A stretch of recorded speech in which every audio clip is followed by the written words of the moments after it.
Business Connections Live, the UK's leading online business channel.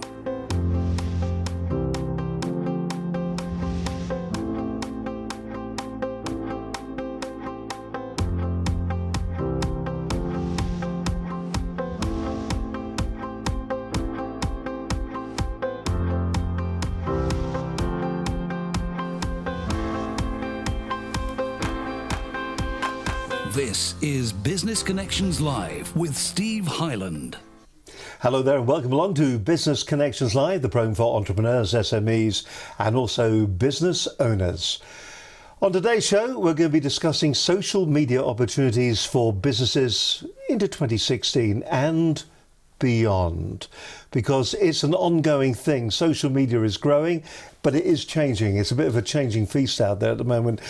Social platforms come, social platforms go, but you as a business, are you using them most effectively? Are you really getting your message out there?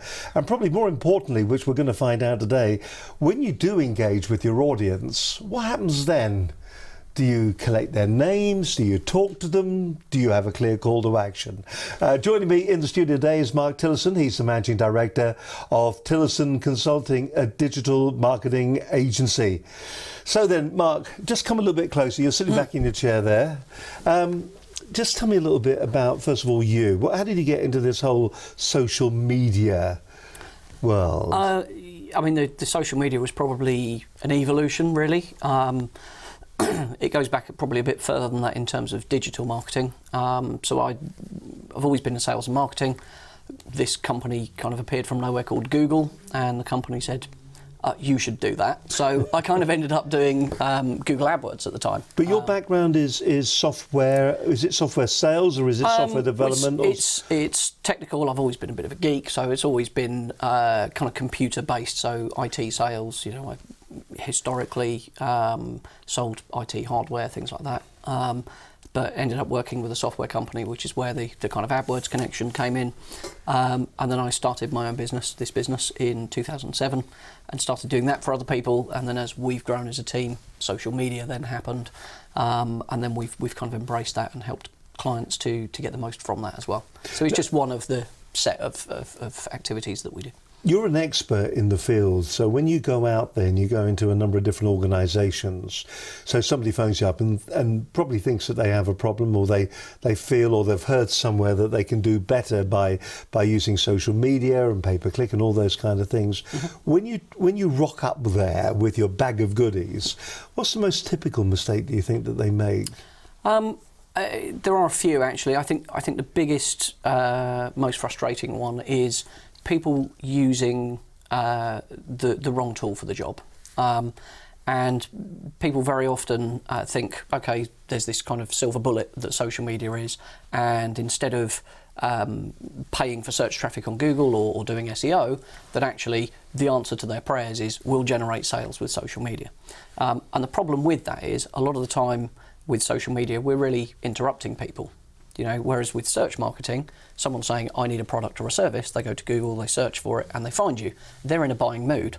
Now, you can target your conversations or even ads with social media, but it's not direct action.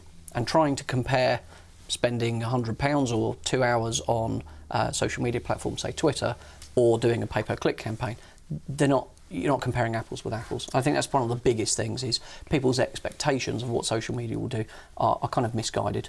Is this because it's become a bit of like folklore? You're a small business, so therefore you've got to do social media, and social media is going to be part of the mix, but some people see it as being the thing that's going to be the winning formula for them. Yeah, I think so. I think at the moment, I mean, there's never been an easier time to start a business, I think, and there's a lot of people who are coming out of jobs, maybe they've been made redundant or anything like that, and they just say, I'm going to start my own business.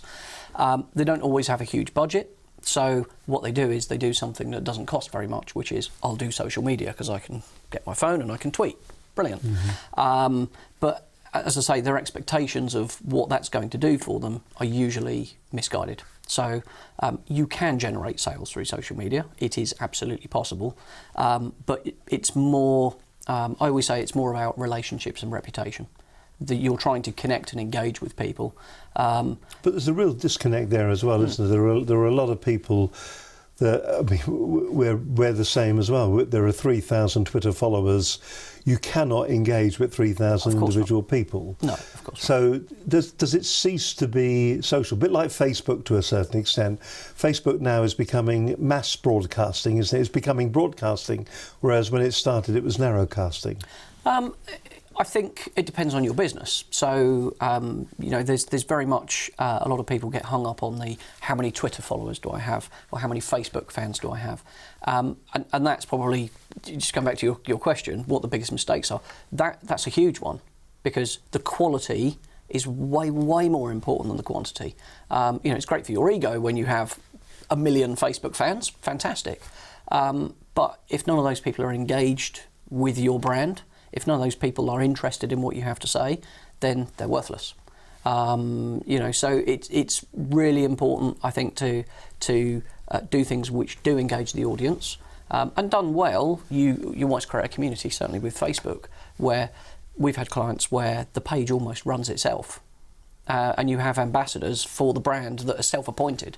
They're not getting paid by a brand, but they're so passionate about that brand that when somebody says, "Oh, well, this isn't fair," they'll jump in and defend the brand. So, that's hard work to get to that point. Do you think it's suitable then for all businesses? Is pay-per-click and things like that? Is pay-per-click a more instant way of growing a business if you want to get traffic? Yeah, I think if it depends on your goals. I think the search marketing, whether that's paid or through SEO, combined with brand awareness through social media and a great website that converts that traffic into sales, that altogether works far better than just doing pay-per-click or just doing social media. There's a interesting story I'll share with you that's happening at the moment. So we're talking to a brand. They're doing some fantastic work on social media. They're getting tens of thousands of views on their videos. They're getting very, very few sales through their website. And the reason is that the videos that they're sharing are really good, and they've got lots of brand ambassadors and vloggers, talking about their brand and sharing things and things you can do with it. But what that does is creates search volume. So people then go and search for the brand, and their problem is you can't find their website. So okay, I'm interested now in your product because I've seen it. Oh, that's amazing, brilliant. Where do I buy it? I go to Google and I can't find you. So I can't buy the product. So they're not actually getting the value out of social media because they haven't got that second step where someone can actually find them, which is just crazy. I mean, it's so frustrating. But so is that just because that they haven't SEO'd the website well enough or properly enough? Yes. Yeah, exactly that. There's a quick way of doing it, which would be just to do a Google Ads campaign and bid on the brand terms so that people can actually find them. But ideally, most websites would rank for the name of the company, as long as you haven't called your company Google or Microsoft or something, which obviously is going to be a challenge. But yeah, something that's a unique brand name. So then, is there a process that one needs to consider when you're doing all of this? A lot of us will start. I suppose a lot of businesses start in the middle and then work both ways. Mm-hmm. So is there a clear process that a business needs to go through when they're initially setting up? Is it first find a very competitive or find the correct name for your website, market your website, then start looking at your pay-per-click to drive traffic to it? Yes, I think that doesn't always happen in that order though. Most people tend to have an idea that they think is a great idea, and then they have a website built, and then they say, how am I going to market it? Which is probably the wrong way around to build a business, full stop. Mm-hmm. I think ideally you should look at the market. What does the market need? What is the market searching for? What is the demand? And then serve that demand. That's a much easier way of doing things. But yeah, most people do it the other way around. And particularly just on SEO, what happens a lot of time is that you'll end up actually going and optimizing a site and kind of reverse engineering stuff. Whereas if you build a site that's got an SEO structure and you build it according to SEO, then you've got the foundation as soon as the website is launched. Well, let's talk a little bit about SEO. A lot of people, it is the dark art, isn't it? There's all sorts of different things go on there. A lot of people claim that they're going to be very good at it. SEO changes on a regular basis. So what are the fundamentals then that businesses need to remember? And when we talk about SEO, we're talking about search engine optimization. I suppose let's define that first of all. What does that actually mean? Search engine optimization. It's a really good question. It's a bit of a bugbear of mine actually. So that term, search engine optimization, means optimizing your website, your web pages, your content for a search engine. Okay. What people mean when they say SEO is rankings on Google and traffic. And SEO, the optimization of pages and content on your website, is one part of that.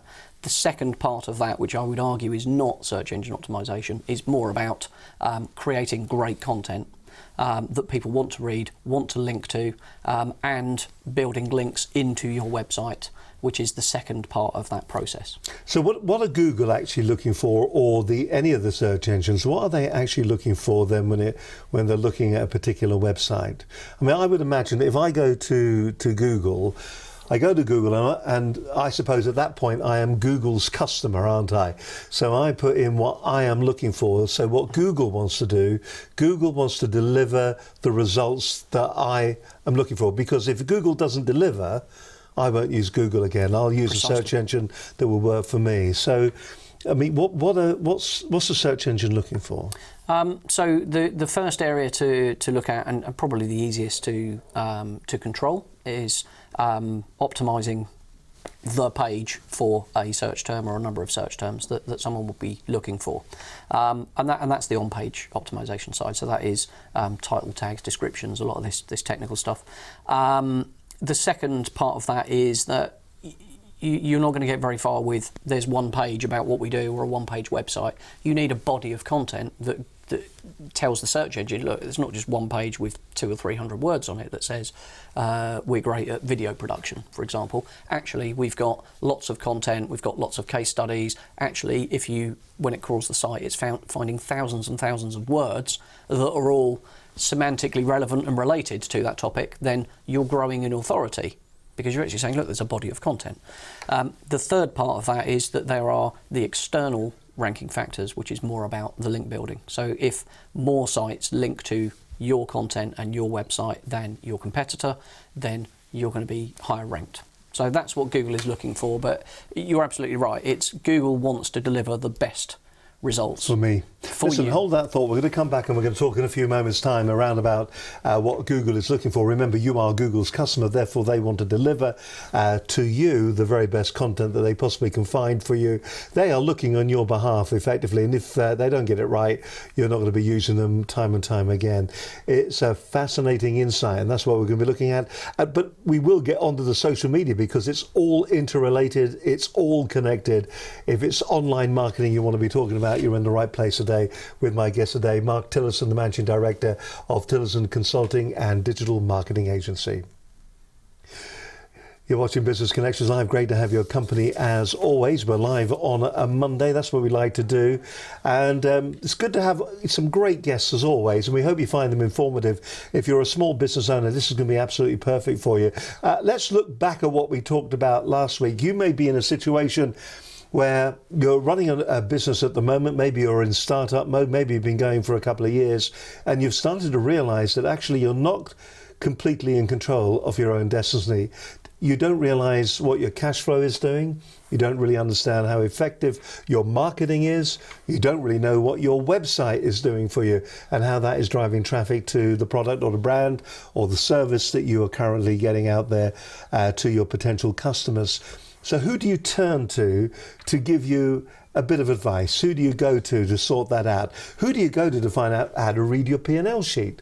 Who do you talk to? Well, on last week's edition of the programme, we had Theda Gray on. She's a business solutions manager from Oxford Innovation, and she was talking about how to overcome the obstacles of business growth. It was a fascinating show, a show well worth watching. If you want to find out more details, you can watch the entire show. But if you just want a bit of a tease, this is what happened on last week's edition of Business Connections Live.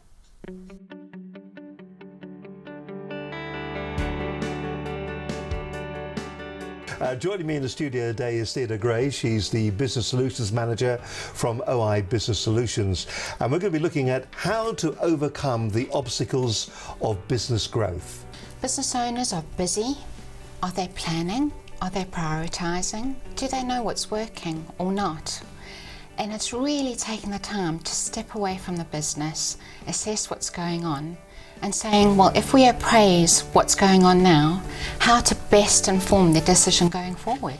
I think it's really important to always go in and understand what the business owner would like to achieve, if not ultimately at the end of the process that they have their business, but what they want to do now and enjoy it. Because a lot of business owners do find they're tied to the business, they're not really getting where they want to, they're not getting the traction they want. So it's really achieving and helping them achieve what they'd like to. I liken running your business to a finely tuned machine. So if you're running a business and you're doing what you love, do you know when to change gear? Do you know what's working in the vehicle of your business? Do you know how to best get the most out of your business? And I think a lot of business owners are really just getting on with it and doing what they need to. If you look at the business and the strategy of the business owners may not have a strategy in place. They may not have a growth plan. They may not actually know what their priorities are in terms of the things they look at, and it's looking at the whole thing as an ecosystem. So we look at a diagnostic that covers the whole business, and some of it is actually asking the business owner, do you know what to look at in terms of information? Do you have the information you need to make an informed decision? So there's a lot of information out there, but do you know some key bits of information you need to focus on in order to achieve your aims? So it's really about making sure you know what's available to you. And I think the business owner, because they're busy and they're immersed in that business, they don't know the cutting edge techniques in their business and how they can best set things up to work so much smoother. If you look ahead and you know various key issues to focus on, one KPI won't necessarily pick that up, but you can, by looking at something I call real-time information, you can really get a feel for what's going on ahead of time. So I have sat down with business owners who've probably been on a training course before, because doing what they've done, they've had to learn how to read the balance sheet. If you think about the business as an entity that has a turnover, a team, and processes that work a certain way.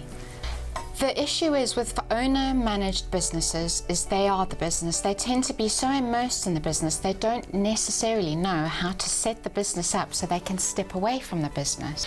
When a business owner sets up, they start with doing what they love. And I think starting with their end in mind would be great, but it's something that doesn't necessarily happen because they do what they love and they love what they do. It's not just looking at what you have resource-wise in terms of cash. It's making sure you know, if you've got a team, do you get input from those valued people? And if you say you're valuing them, are you actually gathering what they're saying to maybe tap into their motivations and get the most out of your team? Are you reviewing everything that happens in your business? Can you look at that and not only grow but improve various aspects in the business? Thank you. My name's Theda Gray from Oxford Innovation, or OI Business Solutions, and the key takeaways I'd love for you to take away today are: step away from your business if you're an owner-managed business, and really make sure that you are achieving what you'd like to from your business. Please make sure you take the time to think about what you'd like to achieve and who is doing what in your business. Are your products and services working well? And what profitability are you making on those particular products and services? Know your stuff. Do you know what decisions you need to make and what information is relevant? Do you know your break-even point? Do you understand the key information that will help the livelihood and the strength of your business? So understanding your P&L and balance sheet, or getting someone to help you with that. And really knowing how to stretch your business. Get the most out of your business and your team. Get the help in that you need to make sure your staff are motivated and you're getting the help on the processes you need to hone in on. And enjoy working in your business, knowing that you're achieving the vision you're ultimately striving for.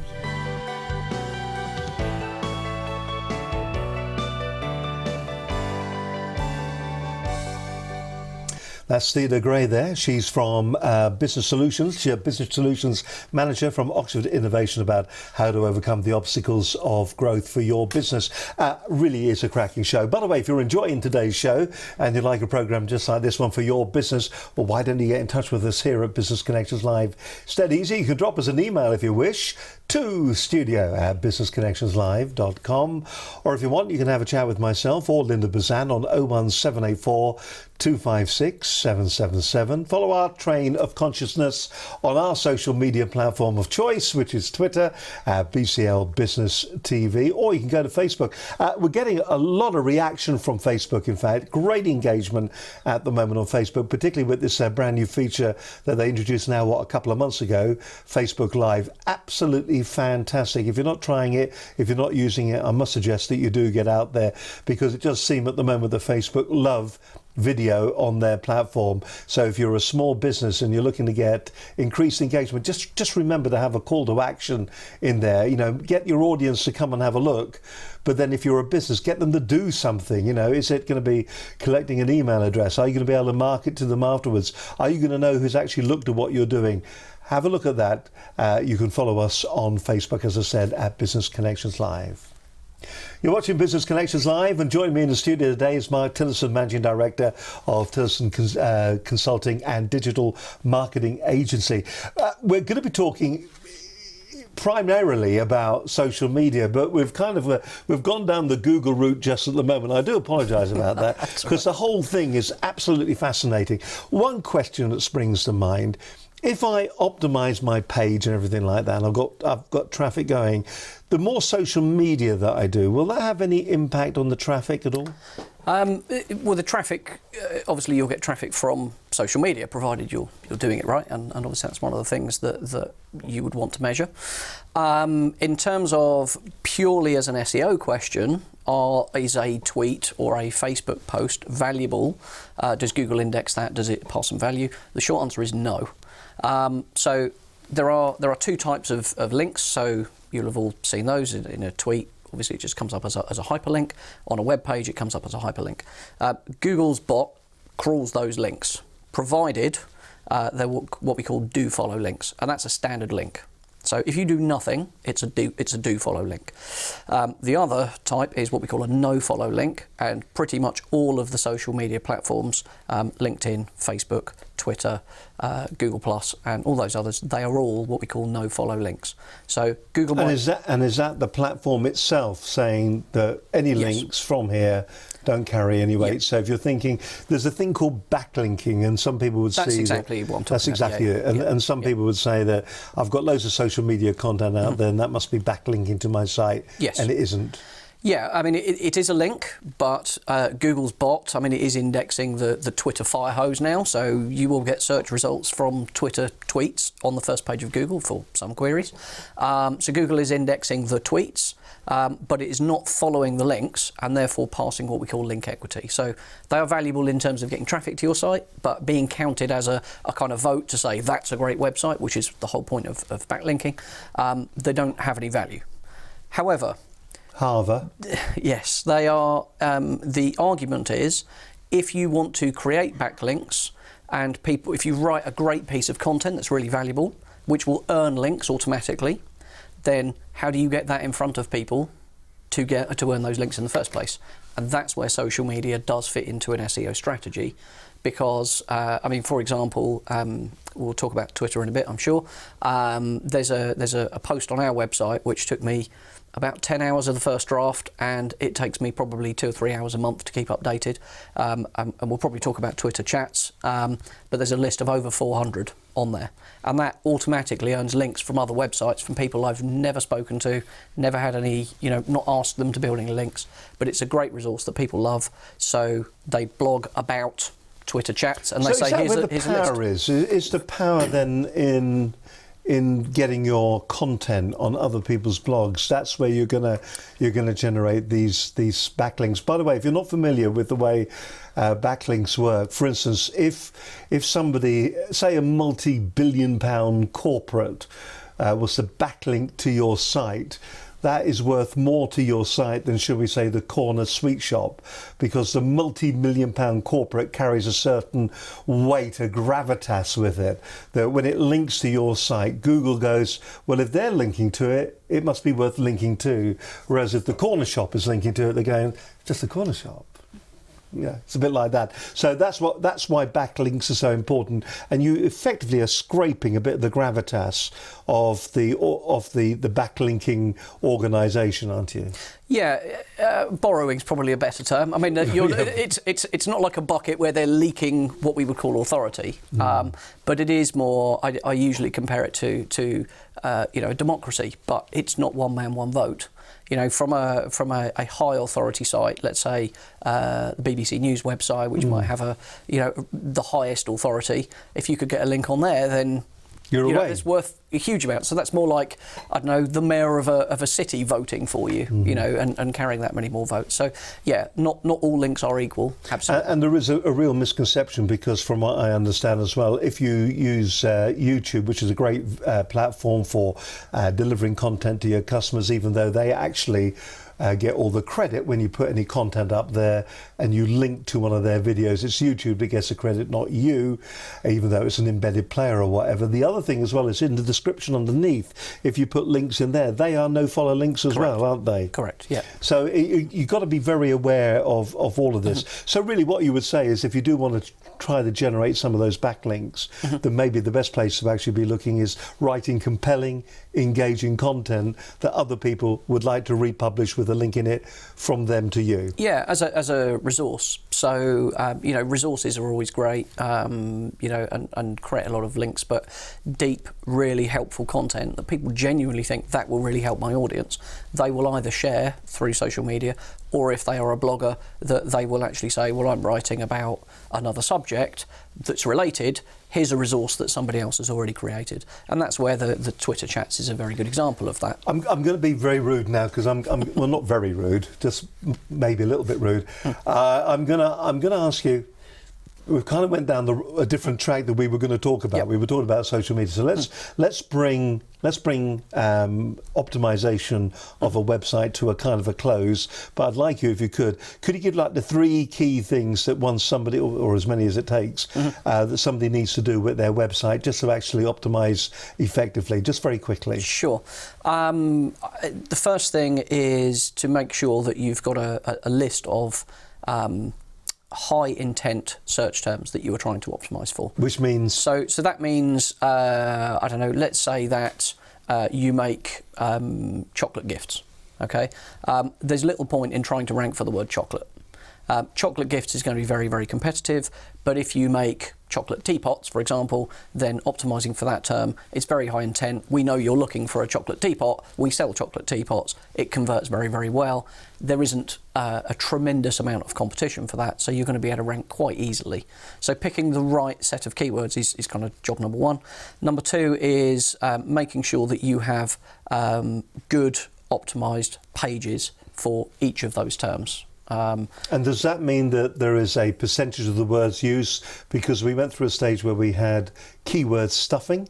Yeah, don't do that. Don't do that anymore, because that's a bad thing. So there is actually a percentage, isn't there, of a particular vocabulary for a particular topic. So when I say that, if you're talking about, shall we say, fruit trees, then words that would be associated with fruit trees may be apple, pear trees and things like that. So you could use those words and they would be part of your text. Yeah, absolutely. I mean, the keyword stuffing thing is just trying to use that phrase that you're optimizing for over and over and over again to try and go, look, it's really relevant for this. But I mean, the best piece of advice is just write naturally. If you know what you're talking about, then you don't really need to think quite so hard about, oh, shall I use this phrase or shall I use that phrase? Google is now clever enough that it understands that semantic language. So as long as you are genuinely writing a post that's helpful to people and you know what you're talking about, you're naturally going to use that language. So, it's SEO certainly the SEO side of it is a technical kind of art form, if you like, but it's much more now about marketing than it is about digital.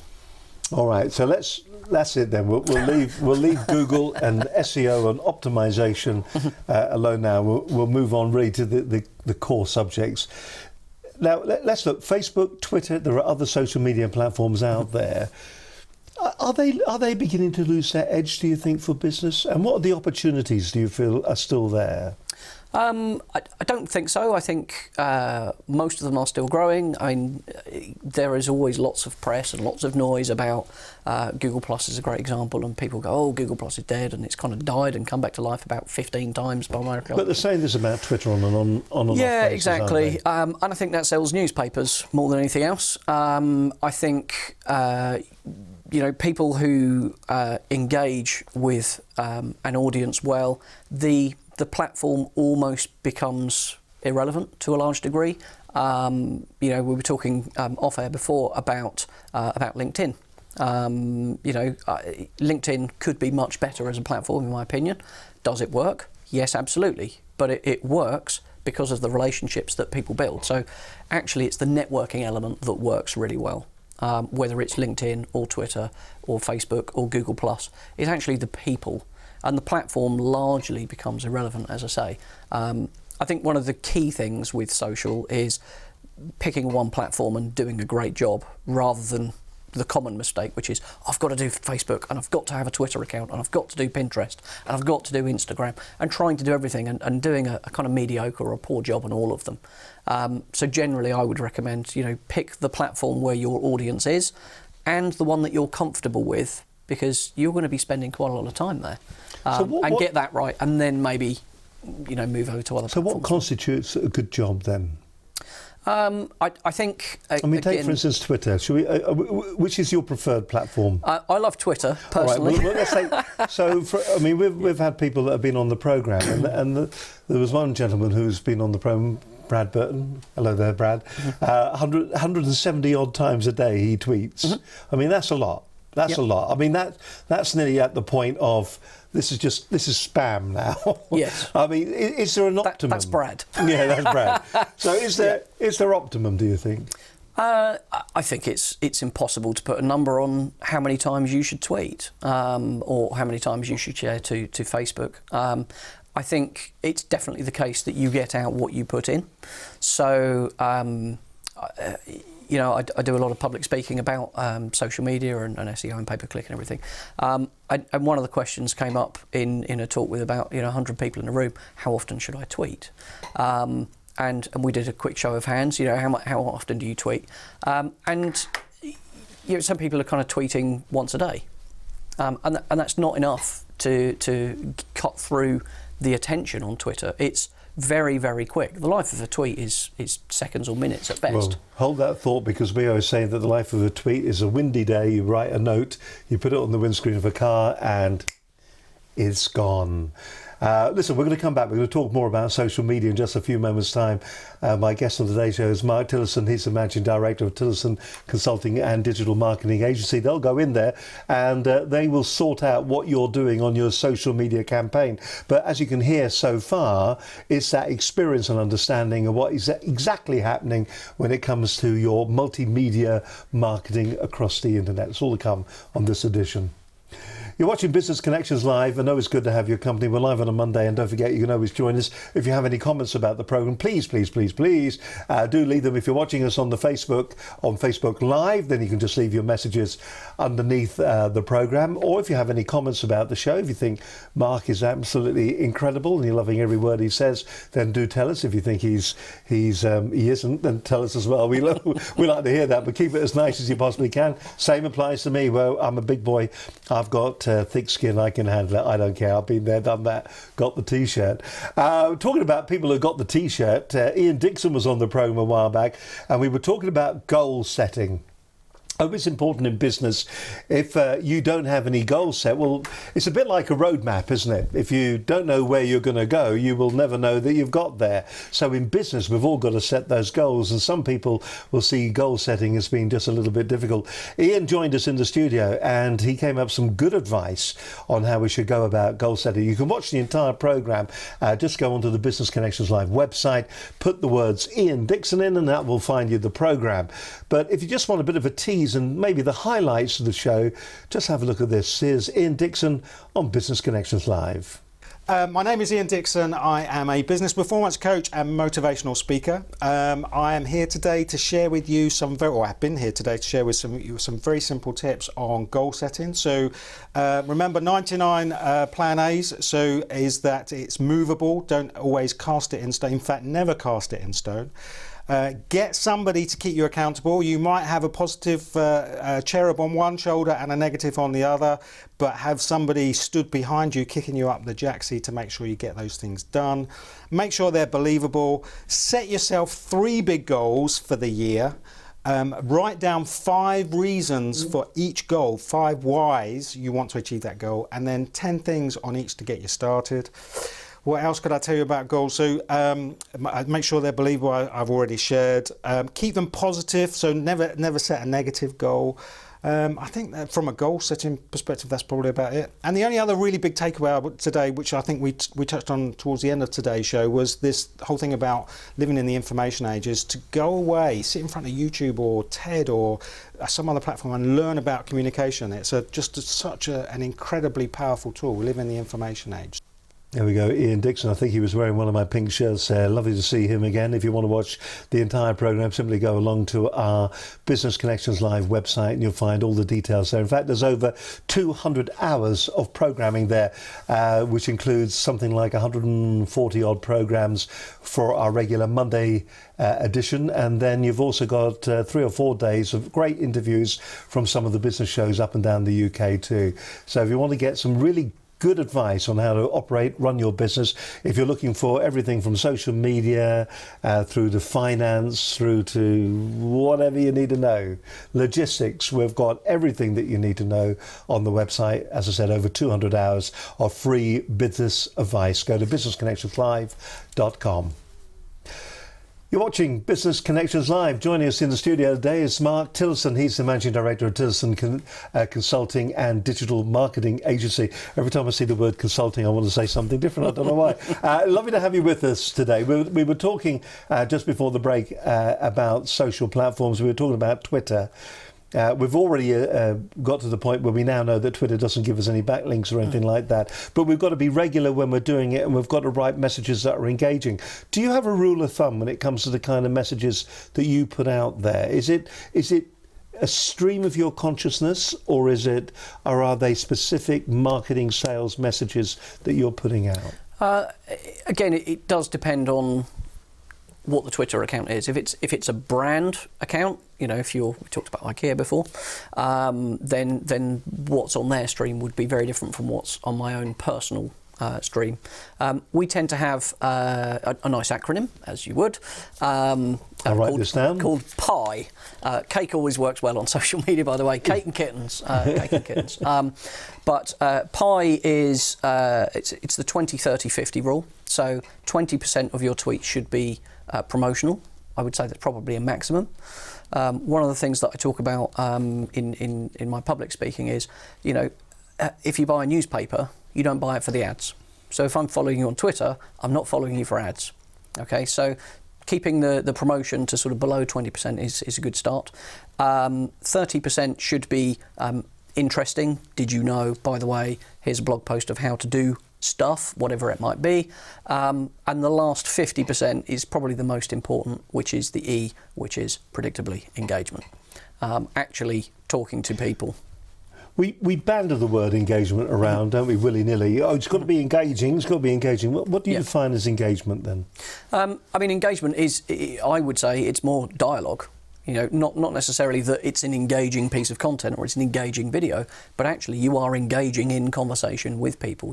So it's actually talking back to the people. Yeah, absolutely. That someone is sharing a post about something that is happening, and you are replying and engaging in relevant conversations to you. Do you think you can do that across all the social media platforms? It's easier to do on some of the more open platforms. So Twitter is, apart from the direct messaging side, but it's all public. So if someone is tweeting, whether it's a celebrity with 15 million followers or it's your local sweet shop, as you said earlier, with 10 followers, those are public tweets. Now you'll see that in your home feed, or maybe in a list you've created, or if you're looking for a particular hashtag that they're using, then you might engage with them from that. But they don't have to be following you. You don't have to be following them. You can reply to that tweet and talk to those people. What about behaviours? And I mean, you've been in the game a few years now. Is it showing? just another line. Yeah. So over those years, while you've been doing it, you must have really seen the way its use changing, and the way people are changing in the way that they use it. Yeah, as I said earlier, with the common mistakes people make of using it as a broadcast, and I'll just schedule some tweets and they're just ads, and they really won't get a huge amount of response doing that. It feels as a business like you're doing something, like you're advertising, but it's really ineffective. So I think it's probably abuse rather than use.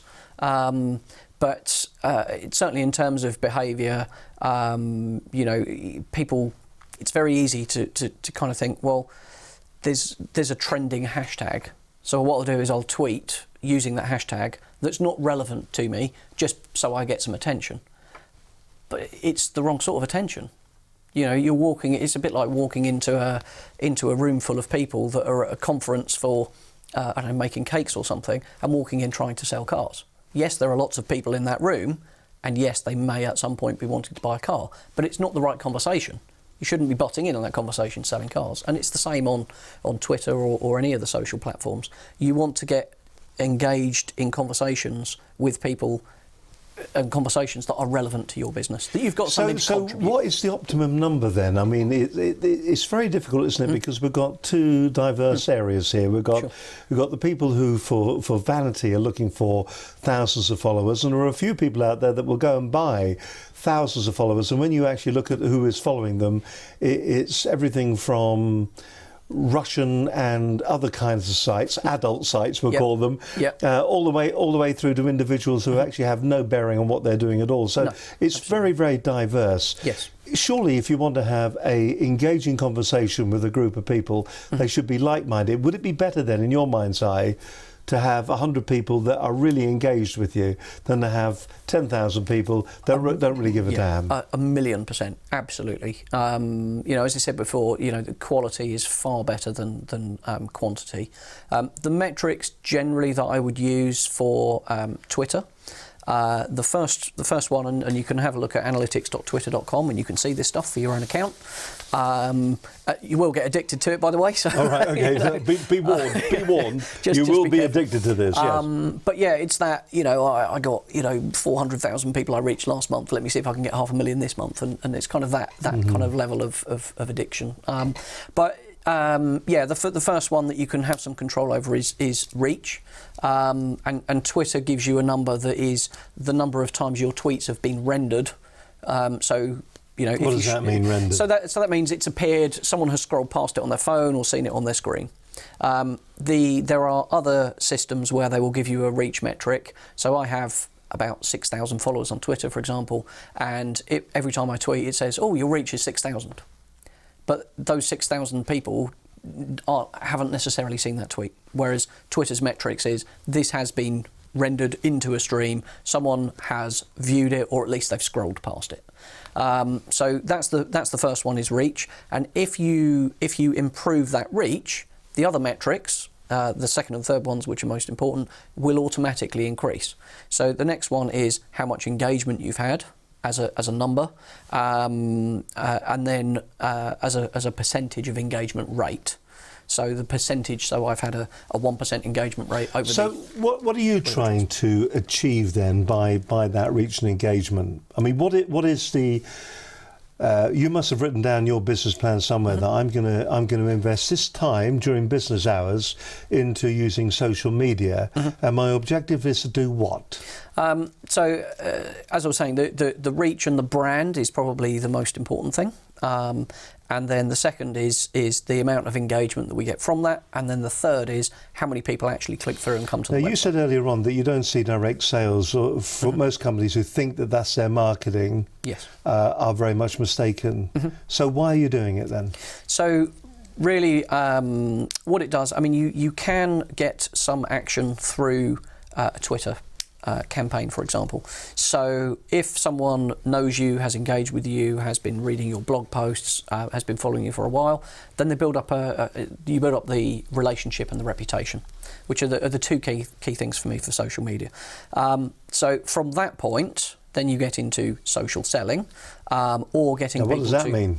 So social selling is selling on social networks, ultimately. So you could actually use it then as a sales channel? Once you have that relationship. So is it okay? So it won't work in isolation. I'm not trying to catch you out, but you see what I'm saying? I just want clarity on it. Yes. So if you use social media in isolation, then expect nothing. I think you can do things with it, but it's a process. All right. You can't interrupt me with an ad and ask me to spend some money. But if you use social media to support blogging, yes, and other great content elsewhere, then you've kind of got the full loop. Yes, yeah, and they do dovetail into one another. Absolutely. Do you blog? You obviously blog a lot as well, yes. do you? Yeah. How often do you blog? Not as often as I'd like. There's probably personally about once every 2 weeks, somewhere around there, and that could be a kind of more in-depth, long-form piece of content that explains how to do something. So I sat on the train yesterday on the way back from a client, and on my phone 1,500 words on kind of things that go wrong with Google Shopping, for example, and that's sitting in draft, and I'll probably polish that over the next couple of days, and then that will be published. But that's something that would then obviously be shared to Twitter. It gets retweeted. We measure how much traffic comes from that. But just going back to your question, there has to be some trust in that brand. I think you talked before with Steve on one of the earlier shows about the number of touches you need to build that reputation and that relationship. So, if I've never heard of you and you follow me on Twitter and then you direct message me and say, "Oh, I've got this thing, it's £20," I'm not going to buy that because I don't know you. Whereas if we've had a relationship that we've built up and I've been reading your content for 2 or 3 months and I trust you, then I'm much more likely to do that. The epitome of that is a brand with a huge amount of equity is Starbucks. Okay, so the good comparison here is on social media, Starbucks made an offer to everyone, or everyone in the US anyway, of saying, we've got a Starbucks card now, and if you give us $10, we'll give you $20 on your card. And I forget the numbers, but it was millions. So overnight, that's how much cash landed in the bank. Okay, Starbucks can do that because everybody knows Starbucks. It has a great brand, and I can make that offer because I'm not a stranger. Okay, now Joe's coffee shop on the corner can't do that because he has no brand trust, has no brand equity, and that's what social media is really that process of building that awareness, interest, and trust, and then saying, now we've got that relationship, now I can get you to opt in and give up your email address for something, or I can get you to opt in to come to an event, or I can get you to go and watch my video, or I can get you to buy something that's a small value. But, something that has a much higher value, jumping from, okay, we've got this kind of, this little relationship on Twitter, I'm not suddenly going to buy a £20,000 car from you.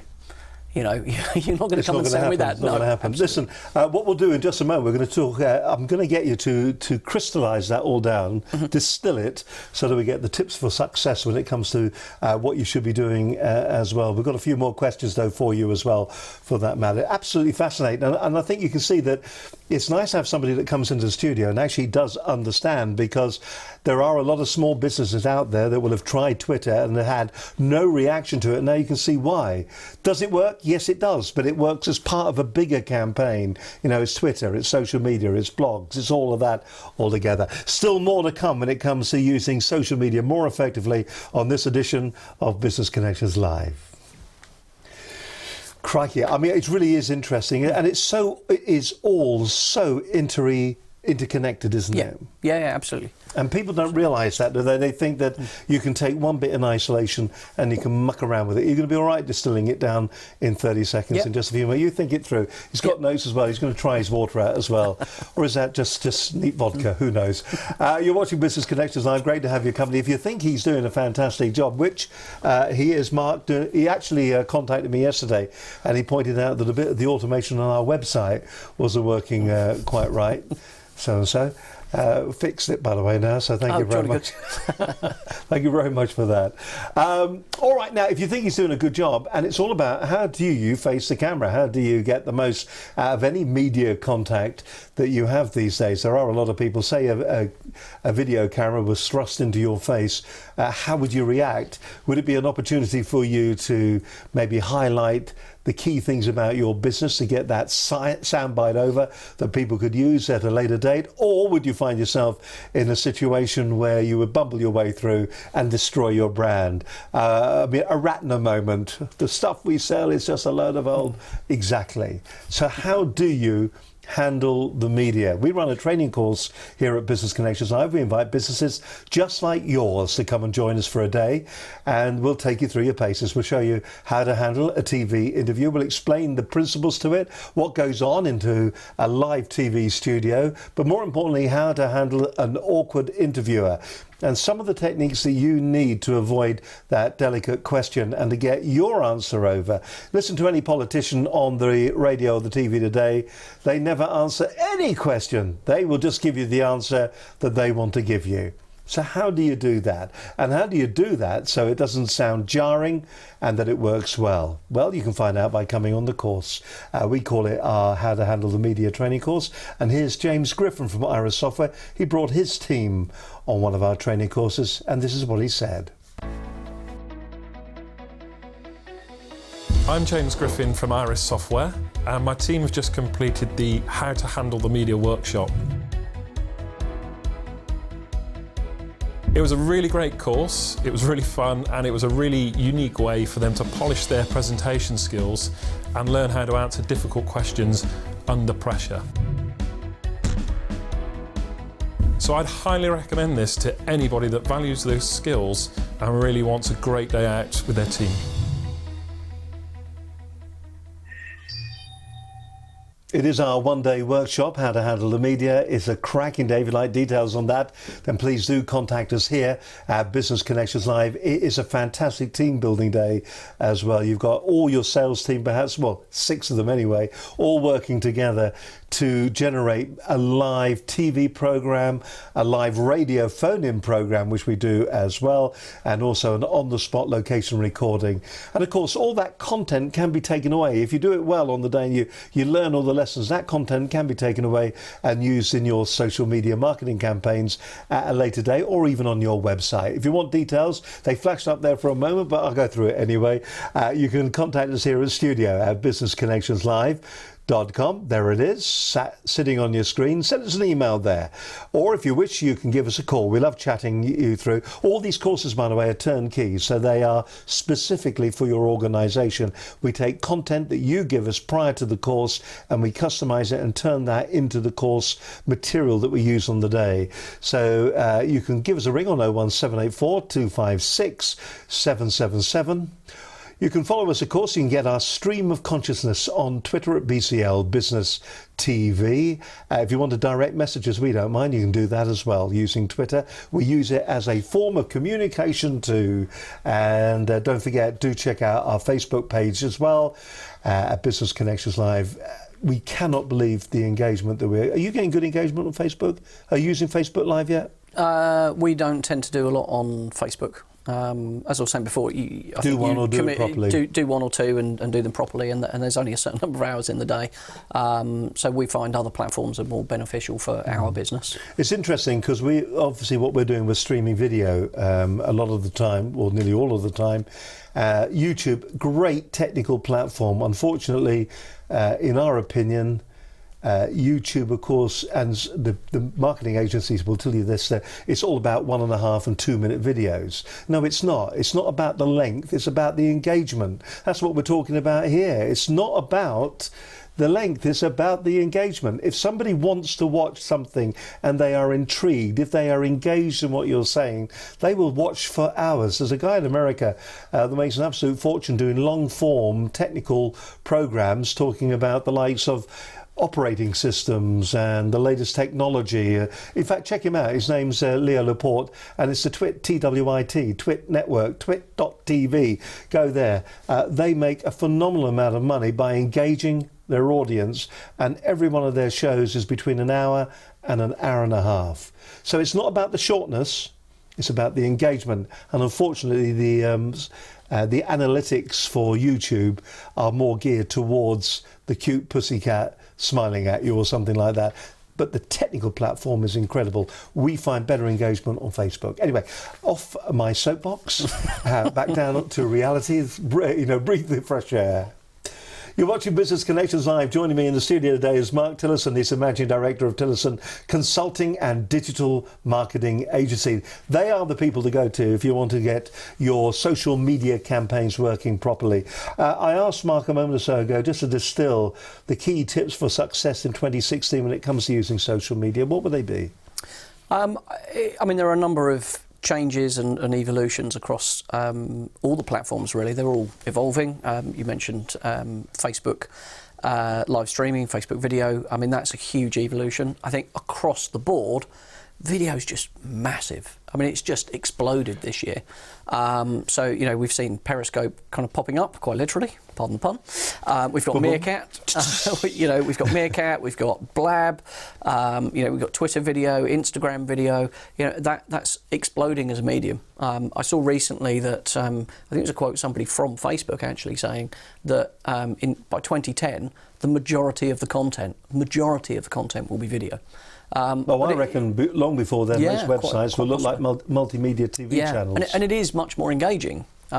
We have a similar show to this, not quite so polished, and we do a Google Hangout on air, and I get lots of people commenting about those videos, but they're much more engaging than a blog post with some images in. And people can almost form a relationship with you. I mean, that's quite odd when that happens and someone says, "Oh, I really love your show," and they talk to you like they know you, and you have no idea who they are. So it's very difficult, I think, to measure directly the impact that a video has in terms of kind of building that brand and that trust in your brand. Is really important. But yeah, in terms of social media for 2016, visuals really, really important to stand out in terms of visuals when you are sharing content. Video is huge. There are two things specifically on Twitter where people are missing an opportunity, and they're both to do with Twitter card. So there's Twitter card format and there are Twitter cards.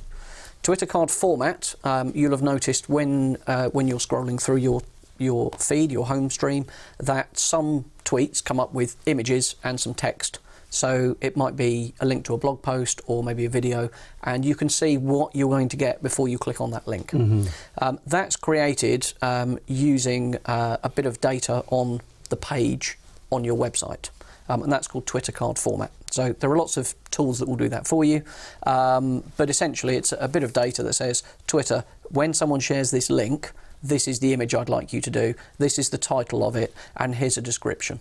So you're a bit like with Facebook, when you share a post, it will share an image. The same is true on Facebook, by the way. You can put open graph data on your page that you're sharing, and that's an instruction to Facebook to say, use this image, use this text. If you don't do that with Twitter, you've just got a link. So there's some text, there's a link. Much less engaging than here's the text and here's an image. That's going to capture my attention much more, and the engagement rate and the click rate is much higher when there are images involved. If you don't do that on Facebook, you'll have probably seen this, Facebook just guesses. Mm-hmm. So if you don't tell it, I want my header image, it will just pick some random little image from the side. The first image, and all of a sudden yeah, it is. Exactly. And then you get all this weird stuff happening on Facebook. So certainly I would say with those, they're generally, if you're using a site based on WordPress, for example, other CMSs are available, there are some tools that make that relatively easy to do. So certainly I would advocate just get that set up. Once it's configured, it's largely automatic. You don't have to think about it, but it means your tweets or your Facebook posts are going to be much more engaging and get more reaction, more shares, more click-throughs to your website, which is ultimately one of the things that you want. The second one, I think Twitter had these first and Facebook has followed suit, is creating lead cards. So you can, through the Twitter ads platform, without spending any money, you can create a Twitter card. Is this a website card that they actually will notify you and say you will get more engagement by doing this? Is this the same thing? Yes, so you can do a website card, which is similar to the Twitter card format I was explaining. So that is more, if you can't put the code on your website, you can go to ads.twitter.com and create what they call a creative, and you can create a website card, and then you can say, here is my image, here is my text, and then that gives you a new little URL, and if you share that in a tweet, then you get that nice big picture or whatever you've specified. The other thing you can do with those, which is very powerful, again, think about how much trust there is in your brand before you ask people to do stuff like this. But we can, for example, we have a little guide that you can opt into Twitter for Business, and we create a Twitter card for that, and we share that URL. And literally, with one click of one button, that's all you have to do when you see that tweet, and that is connected then into a MailChimp responder, which then you'll get an email immediately. So you don't have to come to the website and fill in a form. Literally, you can click a button and claim a free voucher or download a guide or whatever it might be. So those lead cards. So you're building your list, which is probably the most valuable thing. Very little friction in that process, but you need to have some trust in the brand that's making that offer. If I advertise that using Twitter ads to strangers, no one's going to give me their email address because they don't know me, they don't trust me, they don't know my brand, they don't trust my brand. So, going back to the Starbucks example, Starbucks could do that because we all know Starbucks. Joe's Cafe on the corner can't do it because he's not well enough known. So, think about what you're asking people to do when you're creating those sorts of kind of opt-in opportunities. The Facebook lead cards has been a revolution. Very, very good product. That enables us to create, again, through the ads interface. You can only do this with Facebook advertising, by the way. You can create a card or a little form. So you make an offer, they click a button, a form pops up, which is already populated with the data that Facebook has about you. So you don't have to say, here's my name, here's my email, here's my phone number. It's already there because Facebook already has that data. You get the opportunity to amend it or change it, and then say, yes, I'd like whatever that offer is. But that and that can be then automatically connected through a little app called Zapier. Excuse me while I write that down. Yeah, I can already think of Zapier or Zapier or whatever you want to call it. Zapier. Yeah, so Zapier. And you can create that automation to then connect that into MailChimp or a whole heap of other things, or a Google Doc, or send an email, or do a whole bunch of things with that data.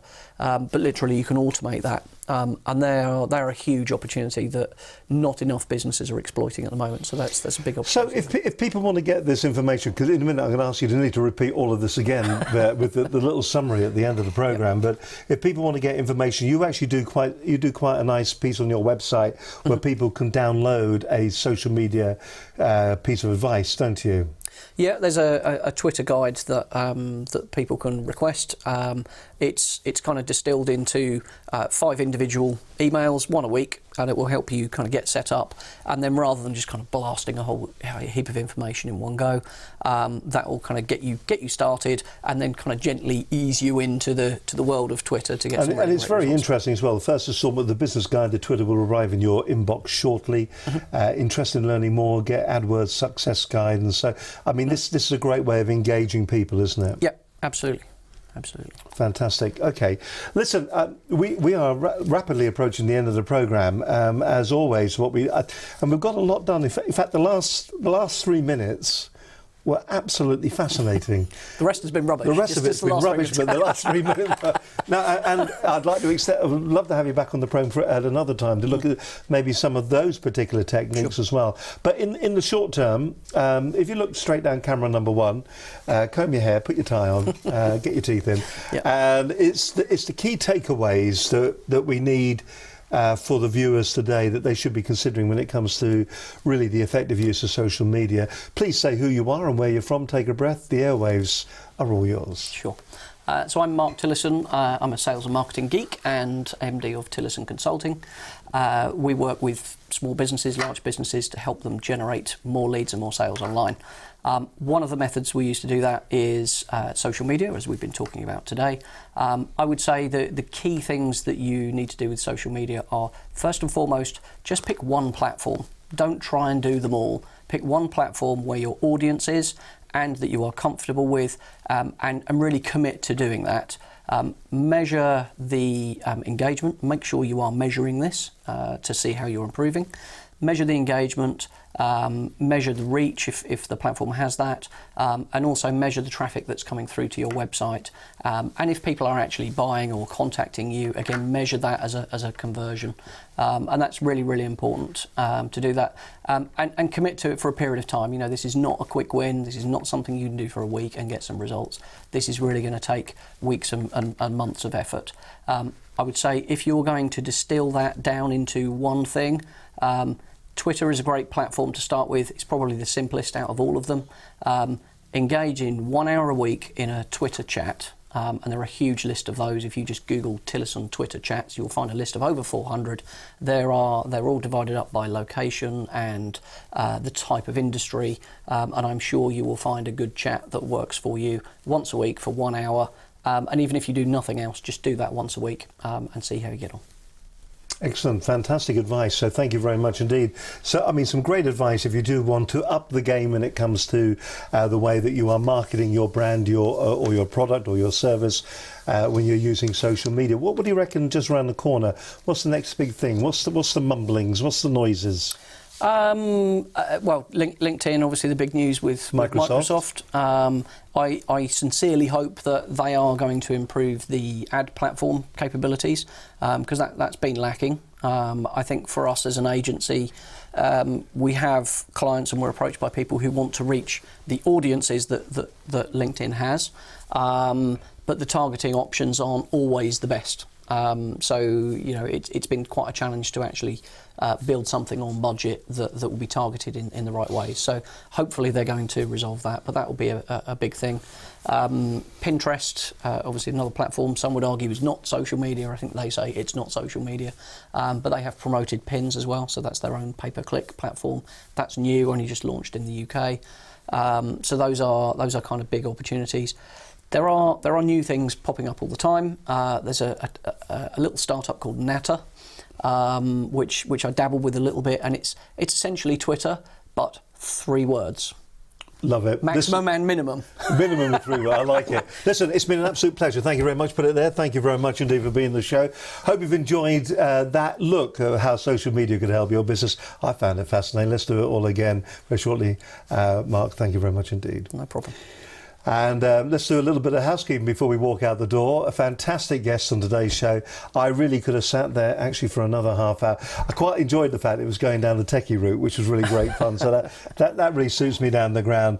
On next week's show, our guest is going to be Deborah Hulme. She's the Director of Minerva Engagement, improving business performance from the inside out. Future programs include James Potter, the LinkedIn man. Do you know him? I know James. Is he a nice man?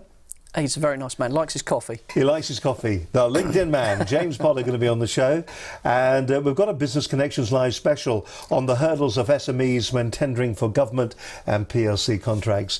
If you are a procurement officer in a large corporate, why do you waste SMEs' time getting just 3 quotes when you know who you're going to give the job to? Come on, wake up, smell the coffee, roll the credits. This has been an absolute bundle of fun today. Once again, my thanks to Mark Tillerson, Managing Director of Tillerson Consulting and Digital Marketing Agency. But from Mark and myself, have yourself a fantastic week. We'll do it all again live next Monday at noon. Till then, bye for now. Bye-bye.